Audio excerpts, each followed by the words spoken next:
नबी पाक सल्लल्लाहु अलैहि वसल्लम फरमाइन था अवां जेका भी सलात पढ़ंदा आहियो उहा मां मुहम्मद करीम वटि पहुचंदी आहे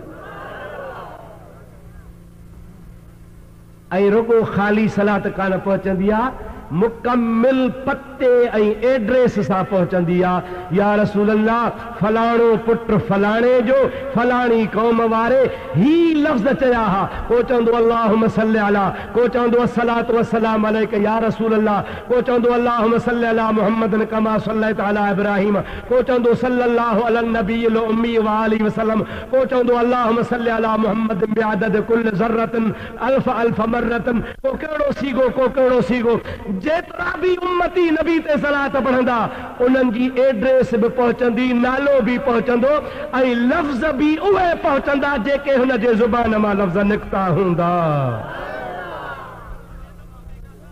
चओ सुभान अल्लाह। मज़ो आहे न सही जो असां वारा लफ़्ज़ मदीने पहुचनि, असां वारा लफ़्ज़ हुज़ूर जी दरबार में पेश थियनि, असां वारा लफ़्ज़ नबी पाक खे अल्लाह पाक जे अमर सां ॿुधाया वञनि, महबूब जे अल्लाह जे मर्ज़ी सां चाहे त ॿुधे। मुंहिंजा दोस्त अल्लामा इब्न क़य्यम जौज़िया लिखियो आहे, किताब आहे जंहिंजो नालो आहे जिलाउल इफ़हाम। किताब को बि खणी अचे ही फ़क़ीर ॾेखारण लाइ तयारु आहे, न त इजाज़त ॾिए त मां पंहिंजी लाइब्रेरी मां खणी ॾेखारियां। इब्न क़य्यम जौज़िया उहो आलिम आहे जंहिंखे मुखालिफ़ बि मञींदा आहिनि, उन जिलाउल इफ़हाम में लिखियो आहे नबी पाक फरमाइनि था बलगनी सौतुहु हैसु कान, मुंहिंजो उम्मती कहिड़े भी मुल्क में हुजे किथे भी हुजे मुंहिंजे मथां जॾहिं दुरूद पढ़ंदो आहे उन जो आवाज़ मां पाण पंहिंजे कननि सां ॿुधंदो आहियां।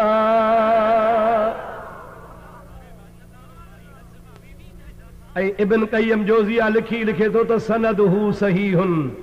हिन हदीस पाक जी सनद सही आहे, यानी ज़ईफ़ भी नाहे, कमज़ोर भी नाहे, मुअल्लिल भी नाहे, मौज़ू भी नाहे। मुंहिंजा दोस्त अज़ीज़ का एतराज़ वारी ॻाल्हि भी नाहे, हदीस खे सही चई पंहिंजे किताब जिलाउल इफ़हाम में लिखे थो पियो त महबूब पाक फरमायो आहे मुंहिंजो उम्मती हैसु कान,